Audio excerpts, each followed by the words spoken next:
Sobat Sehat, selamat datang di Pensil Pesanggrahan Edukasi Online. Ini merupakan episode perdana kita. Iya betul Kak Irna, ini adalah episode pertama dari Pensil, podcast punyanya Pesanggrahan.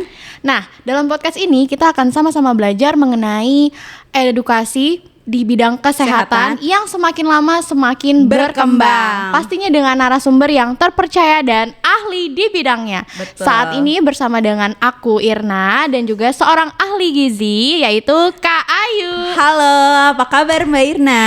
Halo, aku baik.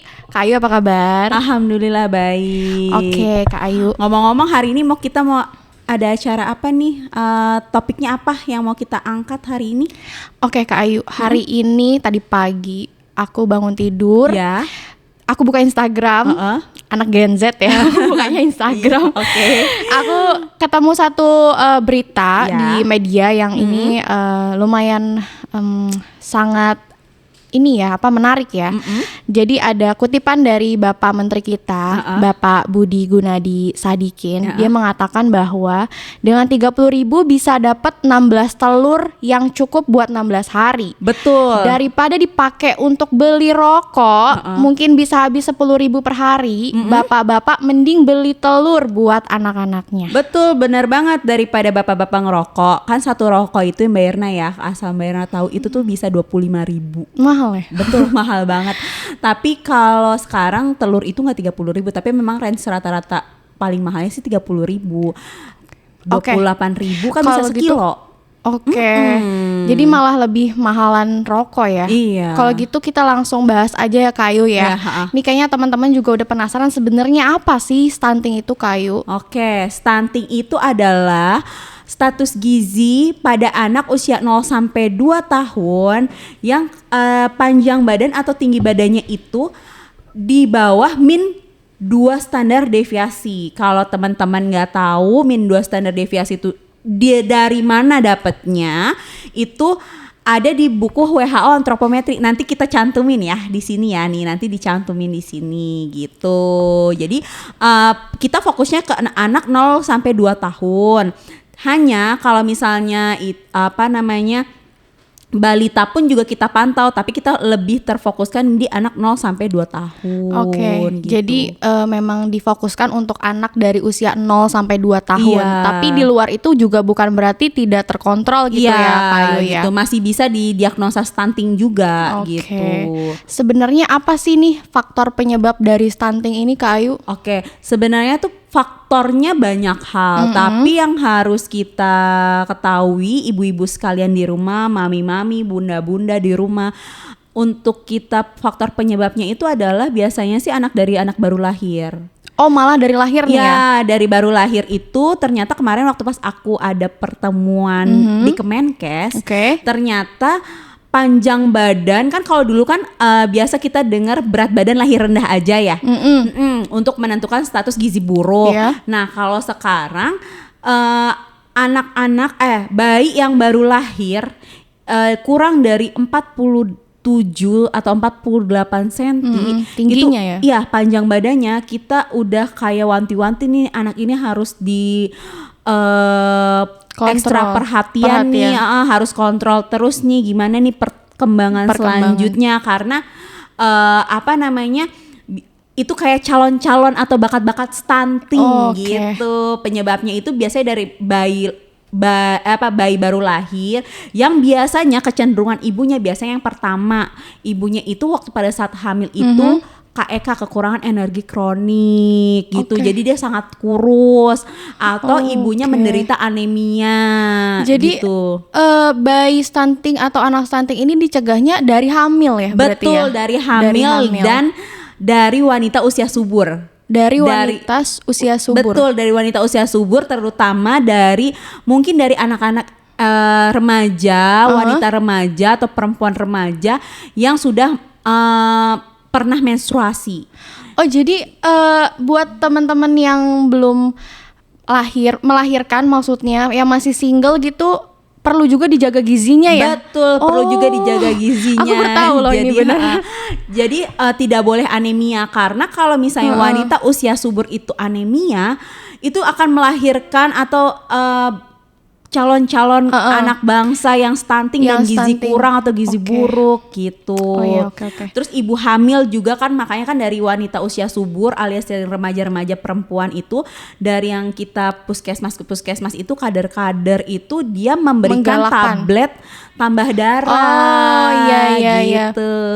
Oke. Iya. Jadi bisa disimpulkan faktor penyebabnya itu karena kekurangan gizi. Kekurangan gizi dari wanita usia remaja atau pramenikah sampai nanti dia menikah, lalu misalnya hamil, terus hamil kan melahirkan, terus misalnya anaknya berat badannya lahir rendah, dan misalnya panjang badannya itu kurang dari 48 cm, terus pas udah lahir ASI-nya tidak tercukupi dan lain sebagainya, ya udah dia tuh berkepanjangan. Makanya itu yang dinamakan stunting itu, makanya disebutnya penyakit kronis karena dia berkepanjangan, nggak tiba-tiba. Gitu Mbak Irna. Oke.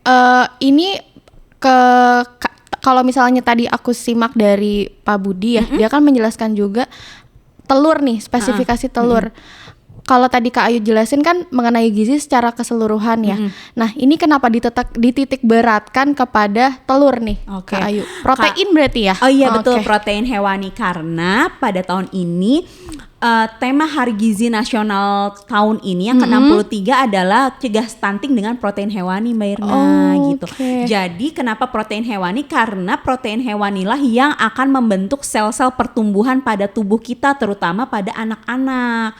Biasanya kenapa harus protein hewani? Karena kebanyakan anak Indonesia ini MPASI-nya, lalu misalnya makanan keluarganya itu kurang banget protein. Kurang banget protein hewani. Kadang ada yang misalnya kita riset ke masyarakat, biasanya cuma nasi sama sayur aja. Nasi sama ini mie instan. Iya. Nasi sama kuah sayur aja atau kuah bakso kan, baksonya nggak dimakan kan, maksudnya itu menjadi anaknya itu kurang dari protein ya. Betul, akan proteinnya kurang banget dari segi makanannya. Makanya kita harus galakan protein hewani, dan protein hewani itu sebenarnya kan nggak mahal. Tadi yang Mbak Irna bacain aja, rokok itu satu bungkusnya itu yang aku tahu 25.000 ya. Kalau 25.000 tambah 2.000 aja udah dapat 1 kilo telur gitu. Oke, jadi untuk pencegahannya ini bisa melalui makan protein hewani. Nah, aku pernah baca juga kan ada juga protein nabati nih. Betul. Apa sih perbedaannya protein nabati dan protein hewani? Protein hewani itu kan dia memang berasal dari hewan, dari makhluk hidup, kayak misalnya telur, ayam, daging sapi, seafood, ikan laut, unggas. Unggas itu termasuk ayam, bebek, itik, burung. Boleh nggak anak kecil makan itu semua? Boleh aja, sah-sah aja. Asal jangan too much ya jadinya gitu. Terus kenapa tadi protein nabati yang berasal dari tumbuhan. Nah, protein nabati juga sebenarnya bagus juga untuk tumbuhan, tapi kayaknya kalau untuk nabati itu kalau anak 0 sampai 2 tahun itu hanya untuk perkenalan. Apalagi anak-anak yang baru mulai MPASI dari 6 bulan sampai 12 bulan itu hanya perkenalan, Mbak Irna. Jadi nggak boleh kita mendominasi makanan MPASI-nya itu untuk kayak sayur lebih banyak, atau misalnya tahu atau tempe atau kacang-kacangan lebih banyak. Itu hanya variasi aja mungkin ya. Hanya untuk diperkenalkan aja. Jadi mungkin porsinya atau gramasinya hanya sedikit, dan kita hanya berfokus pada karbohidrat, protein hewani dan lemak sebenarnya itu. Oke. Terus seberapa banyak sih Kak Ayu? Seberapa banyaknya kalau misalnya kita mau makan ayam negeri atau ayam kampung, biasanya sih satu kali makan itu 30 gram satu anak meskipun dia masih bayi. 30 gram? Ya, 30 gram. Terus kalau misalnya telur itu biasanya 1 butir. Kalau telur puyuh kan kecil-kecil, biasanya 3. Telur puyuh 3. Ya, kalau udang 3 ekor. Kalau ikan daging itu masih 30 gram 30 gitu. gram. Kalau telur misalnya putihnya aja gitu boleh nggak Kak Ayu? Kalau untuk mencoba alergi sih sebenarnya sih bukan putihnya Kak Irna. Jadi Kuningnya? iya kuningnya dulu baru putihnya. Oh, ilmu gitu. lagi nih. Ternyata kuningnya dulu malah yang diprioritaskan untuk dimakan ya, baru putihnya. Karena pencetus alergi itu biasanya di putihnya bukan kuningnya. Banyak ilmu nih kayaknya aku pulang dari sini. Oke, Kak Ayu, ini kan memang digalakan sama pemerintah ya Kak Ayu ya untuk program stunting ini. Sebenarnya kalau Kak Ayu lihat dari kacamata Kak Ayu seorang ahli gizi, kira-kira apa sih kendala yang dialami masyarakat kita, masyarakat Indonesia terkait memperoleh protein ini Kak? Sebenarnya untuk memperoleh untuk mendapatkan protein hewani sebenarnya nggak sulit ya.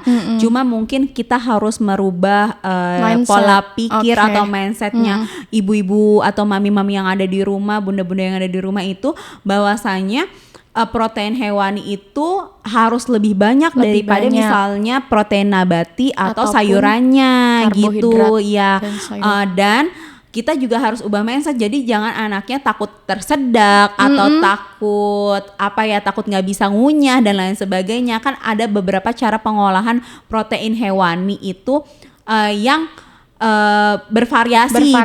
Banyak sekarang kan ada misalnya di Google atau Instagram, YouTube, TikTok juga ada kan sekarang kayak cara-cara masak MPASI gitu. Kalau mungkin kalau yang susah mendapatkan itu mungkin yang di pedalaman kali ya, kayak misalnya daerah-daerah pedalaman yang sulit menjangkau untuk bisa misalnya beli ikan kalau dia di pegunungan, atau misalnya untuk kayak beli unggas kalau dia yang ada di daerah perairan kayak gitu sih Kak Irna gitu. Tapi kan kalau misalnya di daerah perairan juga ada pilihan lain, dia ya makan ikan gitu ya. Kadang kan ibu-ibu tapi berarti nggak ada alasan sebenarnya. Iya nggak ada alasan. Tapi kan kadang-kadang kan ibu-ibu misalnya gini, masa anak kecil makan ikan nanti ke alergi atau misalnya takut ketusuk duri gitu, ketulangan gitu sih Kak Irna. Buat teman-teman yang mau info lebih lanjut mengenai stunting ini bisa langsung datang aja ya Kak Ayu ya. Betul, datang aja. Berkonsultasi dengan Kak Ayu ke RSUD Pesanggerahan di Poligizi. Jam berapa Kak? Jam 8 sampai jam 12 Senin sampai Sabtu. Betul. Jam 8 sampai dengan jam 12. Betul, sampai jam 12. Nah, ini juga nggak harus konsultasi tentang stunting ya Kak ya? Betul. Bisa apa aja sih Kak konsultasinya? Bisa konsultasi menurunkan berat badan, menaikkan berat badan, betul. Terus diet diabetes atau misalnya rendah garam atau hipertensi, darah tinggi, atau diet jantung, diet asam urat dan diet-diet lainnya. Boleh semuanya. Kak Ayu kayaknya hari ini abis ini aku langsung konsultasi deh. Ini kayaknya aku udah overweight banget nih. Boleh nggak nih Kak Ayu? Boleh banget. Oke, terima kasih Kak Ayu hari ini pembahasannya menarik undang sekali. Aku kesini. Ya, terima kasih. Sampai jumpa di episode berikutnya. Bye.